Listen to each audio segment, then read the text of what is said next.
शान्तिः। ओम वैशेषिक दर्शन में पिछली कक्षा में हम पंचम अध्याय के द्वितीय आह्निक के 9 सूत्र तक पढ़ चुके हैं और यहाँ तक यदि हम में से कोई प्रश्न पूछना चाहते हैं तो हस्तुत पाठन द्वारा सूचित कर सकते हैं।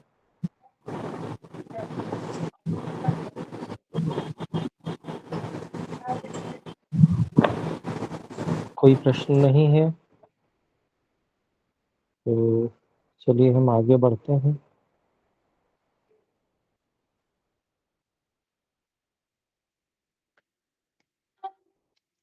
दसवां सूत्र है वैदिकम च। इसकी भूमिका में लिखते हैं अथ च तत्र। तो जो बर्फ आदि जमना है उसमें जो क्या प्रमाण है वो बता चुके, तो उसके विषय में और बात आगे बता रही हैं। वैदिकम च अर्थात जो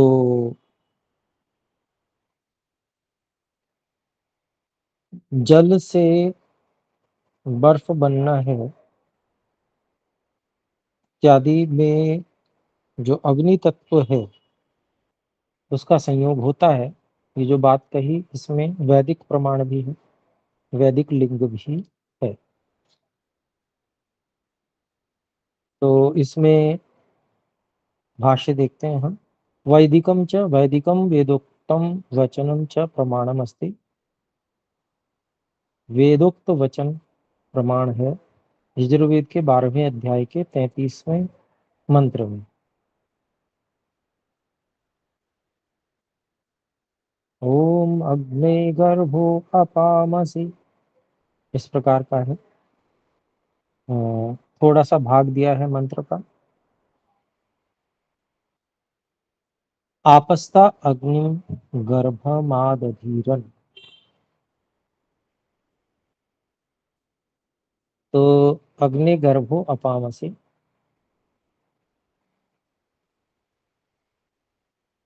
हे अग्नि, संबोधन है अग्नि अग्नि को कि तुम जलों का गर्भ हो, ऐसा कहा गया। तो मतलब जलों के गर्भ में अग्नि वास करती है।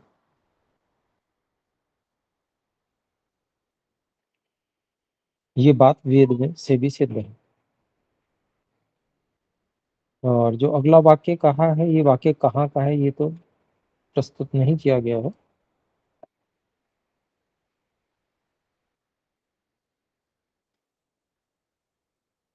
परंतु हम अभिप्राय देख लेते हैं इसका। अभिप्राय हुआ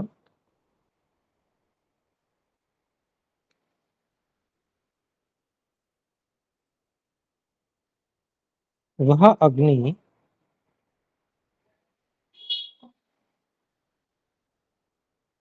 नहीं, वह जल आप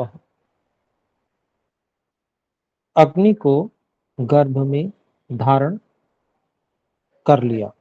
उस जल ने अग्नि को गर्भ में धारण कर लिया, इस तरह का अर्थ हुआ। ता ता आपह अग्निम गर्भम आदधीरम। तो ये छोटी सी बात है, इसके आगे बढ़ते हैं।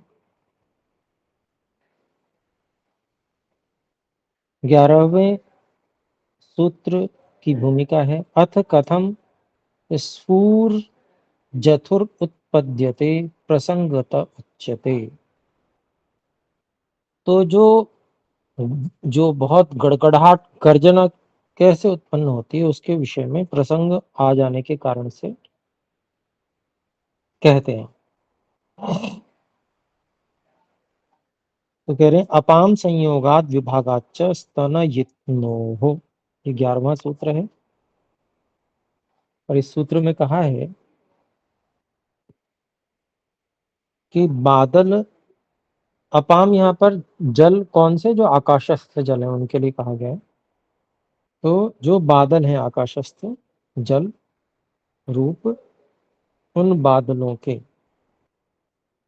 संयोगात अर्थात आपस में टकराने से, और विभागाच्च और बादल के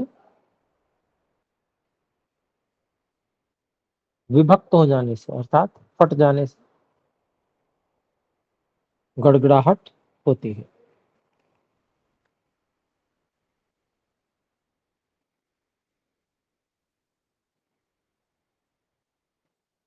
तो पानी से कुछ टकराता है तो आवाज होती है, ये हम वैसे भी देखते ही हैं। तो ऐसे ही जब बहुत बड़ी मात्रा में जो आकाश में जल है वो जब टकराता है तो उसमें भी बहुत भयंकर आवाज होती है, और हम कल्पना भी नहीं कर सकते हैं। सामान्य रूप से इतना अधिक जल है आकाश में, बादल में बहुत अधिक जल होता है, बहुत बड़ी मात्रा होने के कारण से जब बादल टकराते हैं या फटते हैं तो बहुत तीव्र, बहुत बड़ी आवाज होती है। तो यहाँ पर आइए भाष्य देखते हैं। अत्र अपाम संघातो विलयनम च तेजः संयोगात् इति सूत्रतः तेजः अनुकृष्यते। यहाँ इस सूत्र में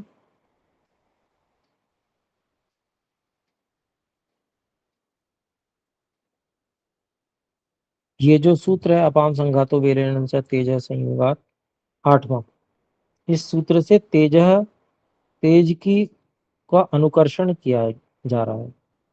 ये भाष्य कुछ और है, परंतु इसको हमने एक अर्थ कर लिया है। भाष्य जो स्वामी जी ने किया है उसको हमारे जो आचार्य जी थे, अर्थात जो इस समय स्वामी विवेकानंद जी, उन्होंने हटवा दिया था। लेकिन पढ़ लेते हैं, समझ में आएगी बात। अत्र अपाम संघातो विलयनम च तेजः संयोगात् इति सूत्रतः तेजः अनुकृष्यते।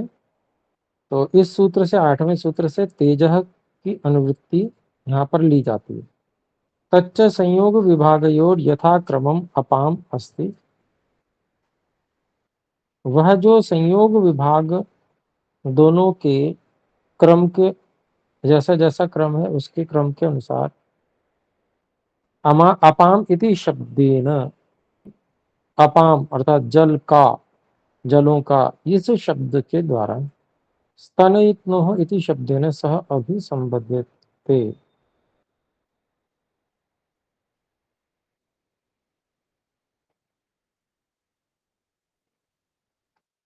तो अपाम इस शब्द के द्वारा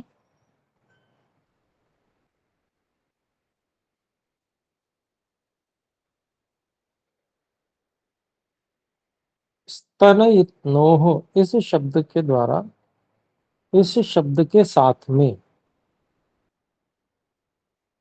जोड़ा जाता है।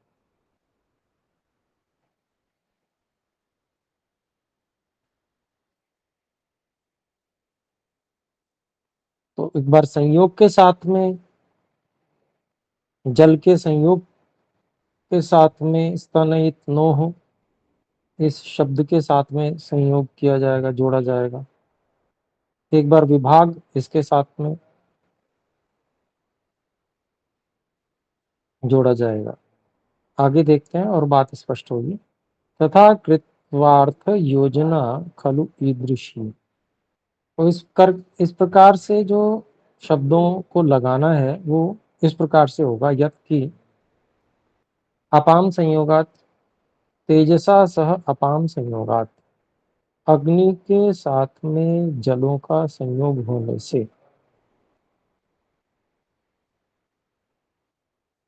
तथा स्तनयित्नोः विभागाच्च।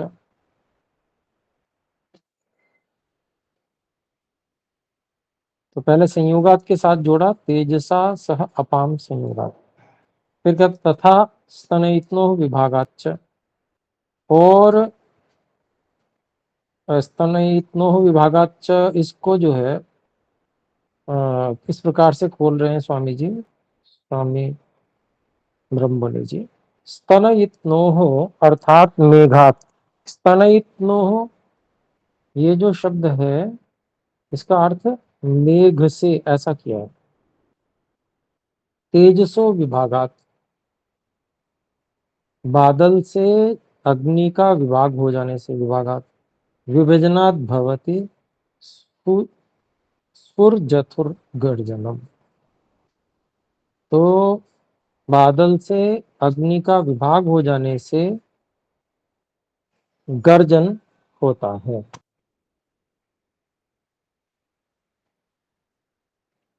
तो जब जलों का अग्नि के साथ संयोग होता है और जब बादलों से जो अग्नि है उसका विभाग होता है तब गर्जन होता है, ऐसा स्वामी जी कह रहे हैं। तो तेज अर्थात अग्नि का संयोग होने और अग्नि का वियोग होने पर गर्जन तो हमें प्रत्यक्ष भी सुनाई नहीं देता है। मान लीजिए यहाँ पर बर्फ बनती है जैसे, तो कोई ऐसा गर्जन होता हो। हम जैसे मान लीजिए 0 डिग्री या उससे कम पे जल को लाते हैं तो कोई गर्जन होता हो तो वो सुनाई नहीं देता सामान्य स्थिति में। और इसी प्रकार से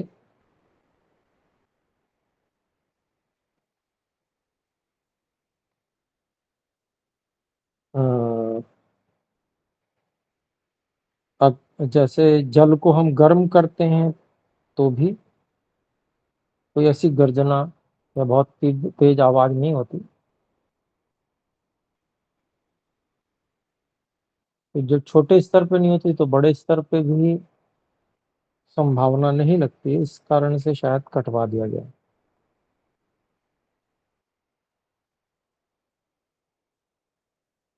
तो यहाँ पर जो संयोग है, संयोग सीधा सीधा है जलों का संयोग अर्थात बादलों का आपस में संयोग, मतलब टकराना, उससे गर्जना होती है। ये बात हम लोगों को पता ही है।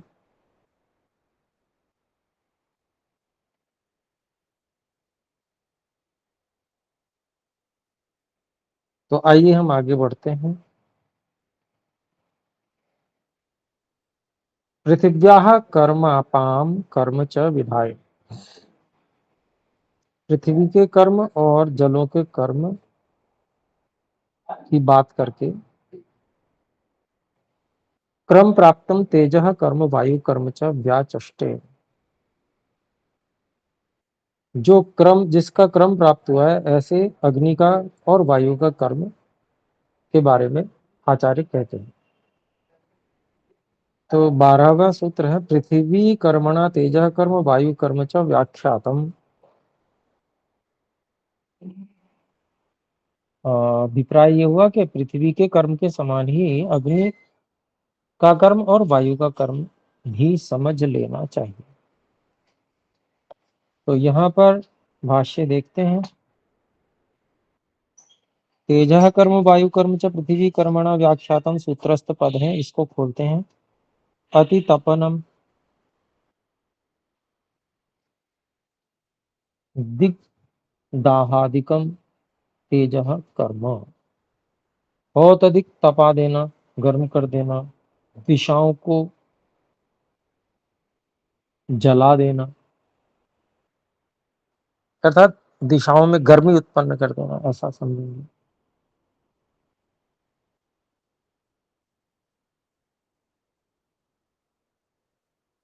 ऐसा भी कह सकते हैं जो दिशाओं में स्थित वस्तुएं हैं उनको गर्म कर देते हैं, ये जला देता है अग्नि, ये तेज का कर्म है। फिर है अंध प्रवहणम वृक्षादि प्रभंजनम, वायु कर्म। और आंधी का बहना, आंधी का आना और वृक्ष आदि को उखाड़ डालना, ये वायु के कर्म है। ये सभी कर्म पृथ्वी कर्मणा पृथ्वी कर्म हेतुना तुल्यम व्याख्यातम वेदितव्यम। पृथ्वी कर्म से अर्थात पृथ्वी के कर्म के समान हेतु से, उसी के समान तुल्यम व्याख्यातम, उसकी के समान व्याख्या कर दिया गया, समझना चाहिए। आगे खोलते हैं। नोदनाभिघातात संयुक्त संयोगात केषांचित पदार्थानां प्रतोदन प्रहारात तत्संयुक्तानां संयोगात तथा अदृष्टात् तद्गत शक्ति विशेषादपि भवति। तो वो क्या है पृथ्वी के कर्म? तो वो नोदन अभिघात है, अर्थात किसी चीज का टकराना, अथवा पहले से जो वस्तुएं हैं उनका आपस में संयोग हो जाना, रिएक्शन, केमिकल रिएक्शन जिसे कहते हैं। ऐसा हो जाने से केषांचित पदार्थानां, कुछ पदार्थों का प्रतोदन प्रहारात, अर्थात किसी वस्तु के आघात से, तत्संयुक्तानां संयोगात,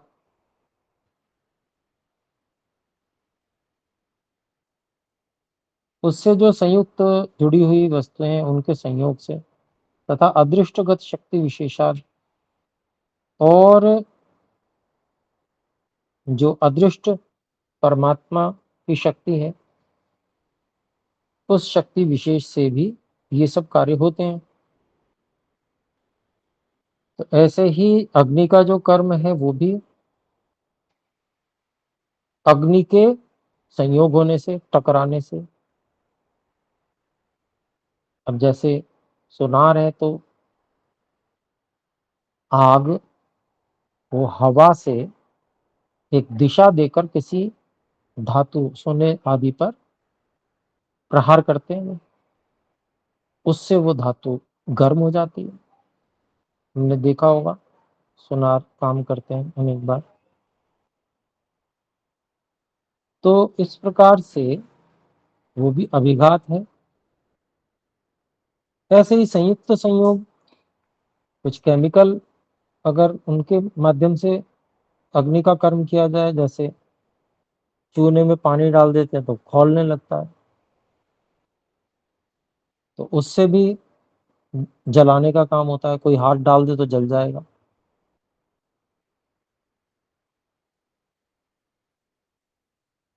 ऐसे ही जो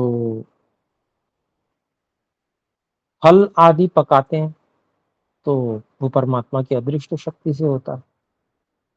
फल पकते हैं, वहां अग्नि कारण है। ऐसे ही जैसे जो आंधी आती है तो वृक्ष आदि उखड़ जाते हैं, वहां पर भी इन सब कर्म, इन सब नोदन अभिघात, संयुक्त संयोग, इन सब कारणों को और अदृष्ट शक्ति, इन सब कारणों को लगा लेना चाहिए। ऐसा जो सूत्र में कहा गया है कि भाई उसी के समान मान ले।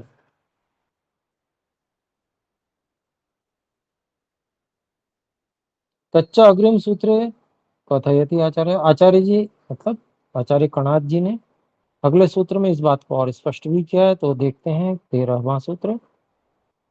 अग्नेरूर्ध्व ज्वलनम वायोस्तिर्यक पवनम अणूनाम मनसश्चाद्यम कर्मादृष्टकारिकम। तो कहते हैं कि अग्नि का ऊपर की ओर उठना, उठकर जलती है, ऊपर की ओर उठते हुए जलती है अग्नि। फिर वायु का दाएं बाएं बहना, और अणुनाम,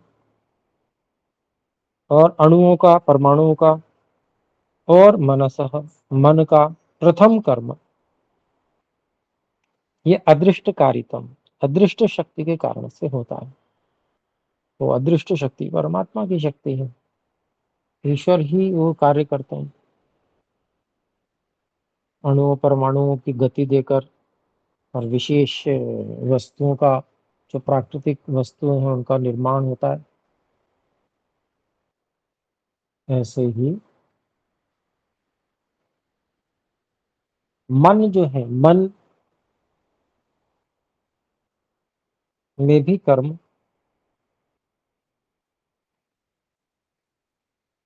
होता है। प्रथम कर्म जो है उसको आद्यम कर्म कहा गया है, तो वो भी जो है ईश्वर के द्वारा होता है। तो आइए इसको देखें, भाष्य को। अग्नेः ऊर्ध्वजलनम वायोः तिर्यक् पवनम, इस इतने को जो सूत्रस्थ पद है उनको खोलते हैं स्वामी जी। अग्नेः खलु ऊर्ध्वज्वलनम, अग्नि का ऊपर की ओर उठते हुए जलना, उसी को खोल रहे हैं। ज्वाला नाम ऊर्ध्वम उद्गमनम, जो अग्नि की ज्वालाएं हैं उसका ऊपर की ओर जाना। वायोश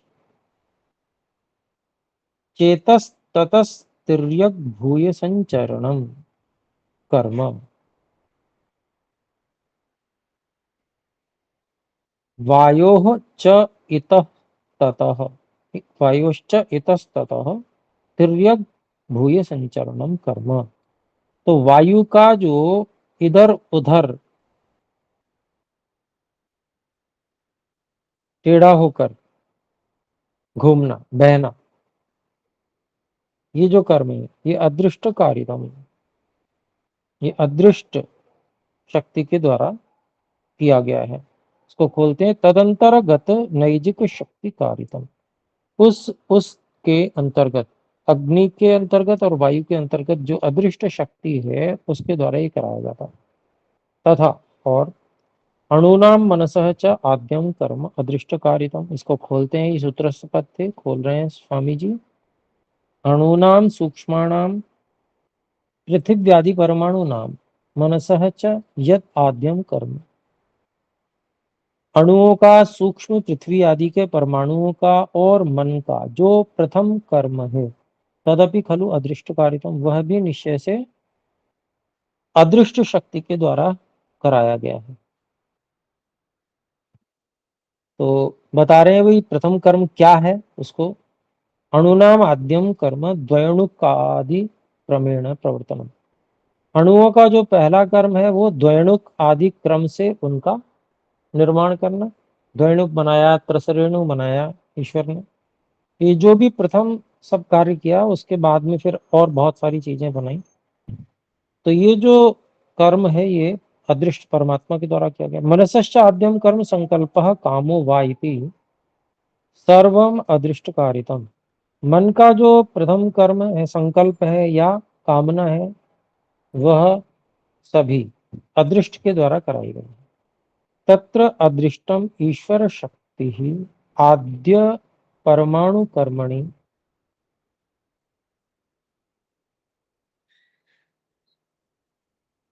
वहां पर अदृष्ट जो है वह ईश्वर की शक्ति आद्य परमाणु कर्म में, वहां अदृष्ट क्या है, ईश्वर की शक्ति। तथा आद्य मनसः कर्मणि तो खलु अदृष्टम ईश्वर शक्ति जीवात्मा शक्तिश्च इति, और वह ऐसे ही मन के आदि कर्म में तो ईश्वर की शक्ति और जीवात्मा की दोनों की शक्ति वहां पर आद्य कर्म अदृष्ट के रूप में है। तो ईश्वर भी करते हैं मन का संचालन और जीवात्मा भी करते हैं। जीवात्मा इच्छा प्रयत्न मात्र करता है और ईश्वर जैसा जीवात्मा इच्छा प्रयत्न कर रहा है वैसा उसका संचालन कर देते हैं।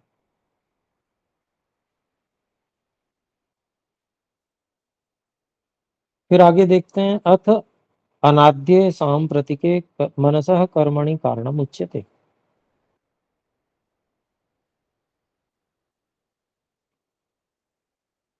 और जो अनाद्य, जो आदि नहीं है, सांप्रतिक जो इस समय के हैं, ऐसे मन के कर्म में कारण उच्यते कहते हैं। 14वां सूत्र, हस्तकर्मणा मनसः कर्म व्याख्यातम। तो हस्त, जैसे हस्त हाथ में कर्म बताया गया था, उसी प्रकार से मन का कर्म भी व्याख्या कर दिया गया, समझना चाहिए।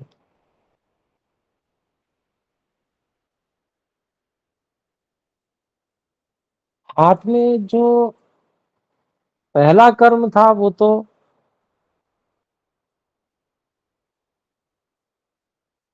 आत्मा की शक्ति से किया गया,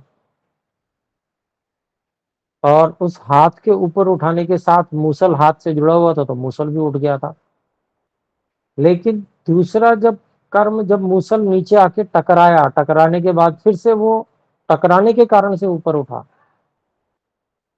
तो वहां आत्मा का, आत्मा कारण नहीं था, है ना, हमें याद आ गया होगा। तो ऐसे ही यहाँ पर भी प्रथम कर्म जो है वो मान लीजिए परमात्मा ने करा दिया मन में।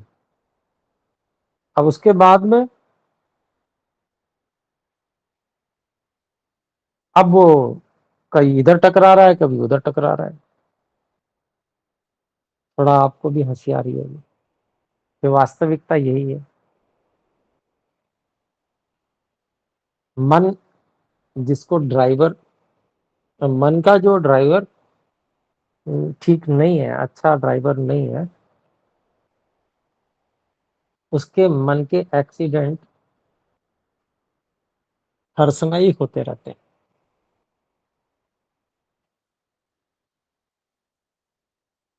तो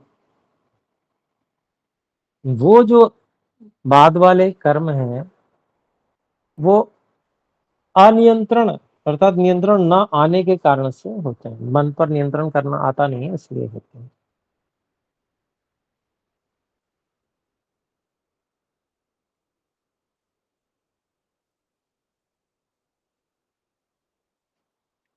तो आगे देखते हैं बात। ओम गुरु जी, समय जी हो गया बोले। है। जी गुरु आज जी 40 समय। मिनट की होती है। हाँ, आज आज आज तो के दिन 45 40, मिनट की रहती है सर जी।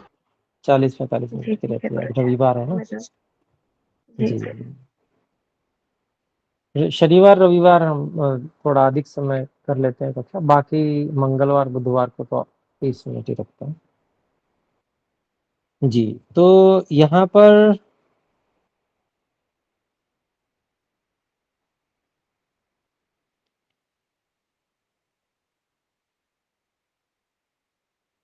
इसके भाष्य को हम देख रहे हैं।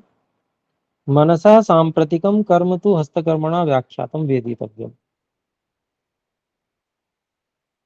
मन का जो इस समय का कर्म है वह तो हस्त कर्म के समान व्याख्या कर दिया गया, समझना चाहिए। यथा हस्तकर्म मुसलोत्थापने भवति, जैसा हाथ में कर्म मुसल को उठाने में होता है। प्रयत्नवद आत्म संयोगेन असमवायी कारणेन, प्रयत्न वाले आत्मा के संयोग के द्वारा, जो कि असमवायी कारण है, तथैव इंद्रियार्थ सन्निकर्षे संकल्प रूपम इंद्रिय प्रेरणमपि, वैसे ही इंद्रिय और वस्तु के सन्निकर्ष होने पर, उनमें संपर्क होने पर, सीधा संपर्क होने पर, संकल्प रूपम, संकल्प रूप जो इंद्रिय प्रेरणम, इंद्रिय की को प्रेरणा करना भी मनसः कर्म होती है, ये भी मन का कर्म होता है।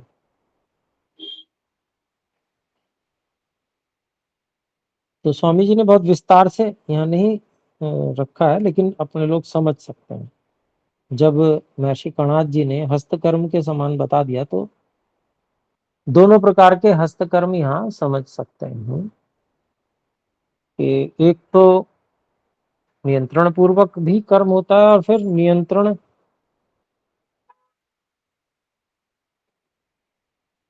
के बाद में फिर दूसरा कर्म जिसको कहते हैं एक्सीडेंटल, टकराने के बाद भी होता है।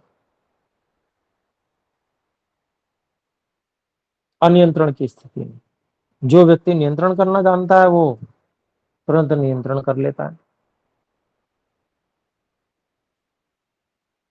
और जो नहीं जानता है उनका एक्सीडेंट होता रहता है।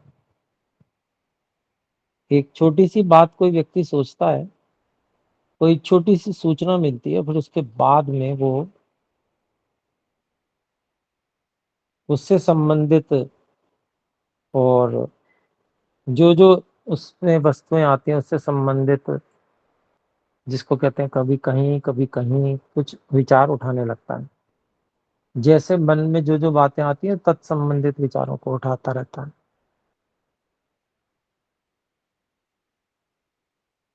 तो मन में जो प्रथम कर्म हुआ वो तो अदृष्ट अर्थात आत्मा परमात्मा की शक्ति से हुआ। फिर उसके बाद में जो कर्म है आगे का, वो टक्कर के कारण से, अर्थात हम कह सकते हैं कि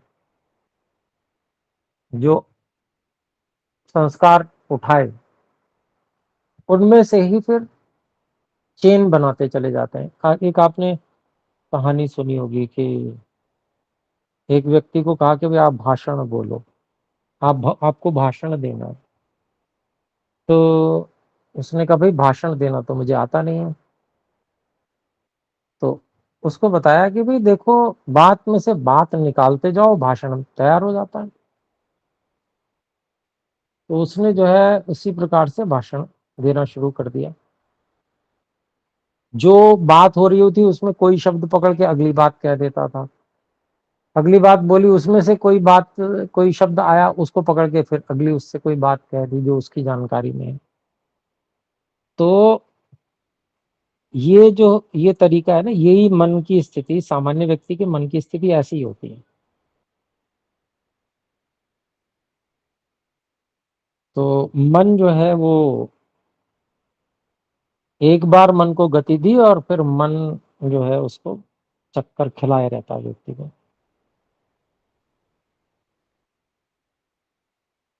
तो ऐसा जो है दोनों प्रकार का कर्म समझ सकते हैं यहाँ पे। परंतु इसमें ध्यान देने योग्य बात ये भी है कि जिसको मन पर नियंत्रण करना आता है वो मन को रोक भी लेता है, वो मन को अपने अनुसार चलाता है। तो जो वैराग्यवान व्यक्ति है और जो सामान्य व्यक्ति है उसमें यही अंतर है। वशीकार संज्ञा वैराग्यम, ये योग दर्शन में आता है सूत्र। तो आइए देखें आगे। 15वें सूत्र की भूमिका है मनस्त्वंतःकरणम नहीं हस्तवत प्रत्यक्षम तस्य कर्मणि लिंगम उच्यते। मन तो अंतःकरण है, वो हाथ के समान प्रत्यक्ष तो है नहीं। तो उस मन के कर्म में लिंग पहचान बताई जाती है 15वें सूत्र में। आत्मेंद्रिय मनोर्थ सन्निकर्षात सुख दुखे।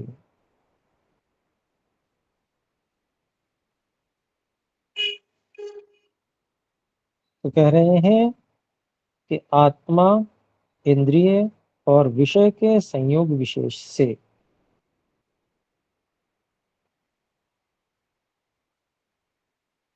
सुख दुख का होना मन में हुए कर्म का प्रमाण है।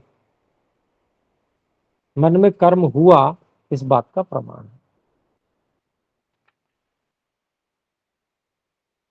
तो भाष्य देखते हैं ये।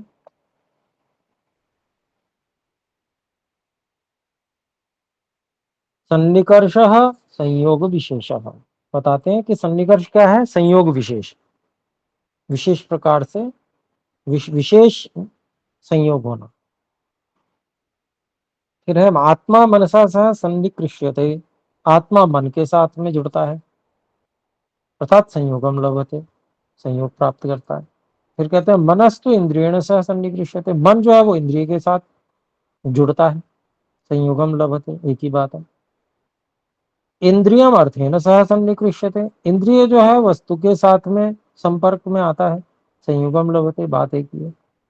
आगे कहते हैं यद्वा आत्मनो मनसा सह सन्निकर्षः संयोग विशेषस, या फिर ऐसा कहें कि आत्मा का मन के साथ में जो संपर्क है, सन्निकर्ष है, उसको संयोग विशेष कहा गया है। तद उद्बोधनाय, उस मन का उद्बोधन करने के लिए, अर्थात मनसः, ये जो आत्मा का मन के साथ में जो संयोग विशेष होता है वह किस लिए होता है, उस मन को उद्बुद्ध करने के लिए, जगाने के लिए, कर्म में प्रेरित करने के लिए होता है।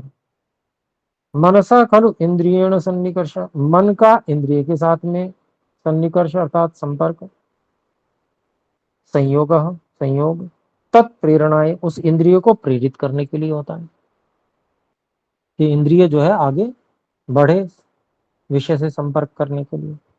फिर इंद्रिय से अर्थेन सह सन्निकर्ष संयोग विशेष तद ग्रहणाय भवति, तो इंद्रिय का वस्तु के साथ में जो संपर्क है, सन्निकर्ष है अर्थात संयोग विशेष है, वह तद ग्रहणाय, उस वस्तु को ग्रहण करने के लिए, उस वस्तु के ज्ञान को प्राप्त करने के लिए, उस वस्तु के संकेतों को प्राप्त करने के लिए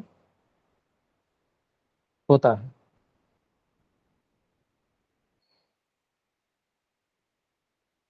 ठीक है, पुनः सुख दुखे भवता, जब ये सब काम हो चुकता है और सूचना वापस चली जाती है मन तक, तब सुख और दुख होते हैं, क्योंकि तभी अनुकूलता और प्रतिकूलता का बोध होता है ना, कि ये चीज अनुकूल है, ये प्रतिकूल है। जो अनुकूल होती है तो सुख होता है, जो प्रतिकूल होता है तो दुख होता है। तो कहते हैं सुखम दुखम वा भवति यच्च कर्मणः फलम, तो फिर उसी के बाद में ये सुख दुख होते हैं, अर्थात सुख दुख, सुख या दुख होता है, दोनों में से एक होता है, जो कि कर्मणा फल, जो कि कर्म का ही फल है। कर्म हुआ इसीलिए सुख दुख हुआ। कहते हैं अर्थ ग्रहणे सुख दुखम वा भवति अभीष्टे सुखम अनिष्टे दुखम, वही बात, वस्तु का ग्रहण करने में, वस्तु का ज्ञान प्राप्त करने में, वस्तु को जानने में जो सामने है, सुख या दुख होता है, क्योंकि जो अभीष्ट है, इच्छित है, उसकी प्राप्ति होने पे सुख होता है। जो अनिष्ट है अर्थात जो इच्छित नहीं है, वो अगर प्राप्त हो जाए तो दुख होता है। अर्थ ग्रहणम सन्निकर्षात, और जो वस्तु है उसका जो ज्ञान है वो कैसे होता है, सन्निकर्षात, संपर्क विशेष, संयोग विशेष के कारण से होता है। तत्संयोग विशेषात, तत्त संयोग विशेषात, अर्थात उस वस्तु के संयोग विशेष होने से, उसी को खोल रहे हैं, अर्थ ग्रहणम सन्निकर्षात अर्थात तत्त संयोग विशेषात। फिर कहते हैं संयोगस्तु कर्मणः कार्यम, संयोग तो कर्म का कार्य है। संयोग तब होता है जब कर्म होता है, कर्म नहीं होगा तो संयोग कैसे होगा, बात सही भी है। और ये सूत्र में भी कहा है संयोग विभाग वेगा नाम कर्म समान है, संयोग विभाग और वेग में समान रूप से कर्म कारण है, इति उक्तत्वात्, ये कहे जाने होने से। तत्र कर्माधिष्ठानानि त्रीणि, तब वहां पर जो है कर्म के जो अधिष्ठान है, जहाँ कर्म होता है वो तीन है, आत्मा मनः इंद्रियम, आत्मा मन और इंद्रिय। आत्मनः कर्म मनः प्रबोधनम, आत्मा का क्या कर्म है, मन को जगाना, मन को जो है प्रेरित करना। फिर मनसा कर्म खलु इंद्रिय प्रेरणम, मन का क्या कर्म है, तो इंद्रियों को प्रेरणा देता कि इंद्रिय जा, इंद्रिय जो है ज्ञान प्राप्त कर। अथ इंद्रिय कर्म तु अर्थ ग्रहण, और इंद्रिय का कर्म क्या है? इंद्रिय का कर्म है वस्तु से संपर्क करके उसका ज्ञान लेना, उसके जो ज्ञान के संस्कार हैं वो प्राप्त करना। तेन सुखम व दुखम व फलम भवती। अब ये जो ज्ञान प्राप्त किया, ज्ञान प्राप्त करके वापस आएगा, इससे मन में सुख या दुख ये फल होगा, ये होता है। अनेन मनसो अपि कर्म सुख दुखयोः कारण। इसलिए मन का भी जो कर्म है वह सुख और दुख इन दोनों में कारण है। सुखेन दुखेन मनसः कर्म अभिलक्षितम। सुख और दुख हो रहा है, इससे मन में कर्म हुआ था, ये बात अभिलक्षित हुई, पता चली। तत्र एवं सुखम दुखम च लिंगम अस्ति। इसलिए मन के कर्म में सुख और दुख ये कारण पता चल रहे। तो समय हो गया, इतना ही रखते हैं। आइए एक बार ओम का उच्चारण करके कक्षा को विराम करें, स्वाध्याय करें और मनन करें, और जो समझ में ना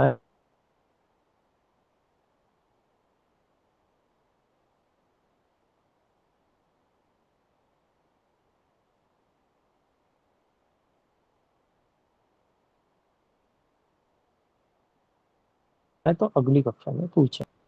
एक बार ओम का उच्चारण। ओ ओ ओम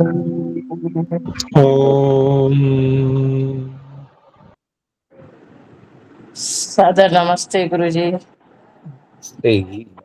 सादर नमस्ते। प्रणाम नमस्ते आचार्य जी गुरुजी। सभी को।